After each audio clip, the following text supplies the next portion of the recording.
আরেকটি প্রশ্ন রোগীর লোকেরা আমাদেরকে করে থাকেন যে ত্বকের অনাকাঙ্ক্ষিত কাটা দাগ প্লাস্টিক সার্জারির মাধ্যমে দূর করা সম্ভব কিনা। জি হ্যাঁ, প্লাস্টিক সার্জারির মাধ্যমে এই সমস্ত ত্বকের অনাকাঙ্ক্ষিত কাটা দাগ দূর করা সম্ভব, যাকে আমরা স্কার রিভিশন সার্জারি বলে থাকি।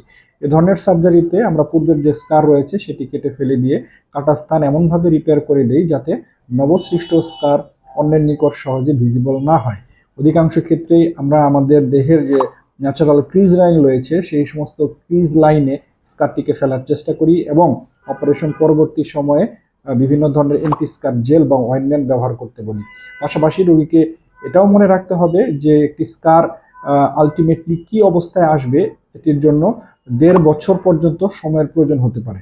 কখনো কখনো অপারেশন পরবর্তী সময়ে অ্যান্টি স্কার জেল বা অয়েন্টমেন্টের পাশাপাশি অন্যান্য নন সার্জিক্যাল যে সমস্ত ট্রিটমেন্ট রয়েছে যেমন লেজার, ডার্মাব্রেশন বা মাইক্রোনিডলিং এই সমস্ত পদ্ধতিও ব্যবহার করার প্রয়োজন হতে পারে। সঠিক সময়ে সঠিক চিকিৎসা নিলে এই সমস্ত স্কার একটি অ্যাকসেপ্টেবল আউটকাম দেওয়া সম্ভব। ধন্যবাদ।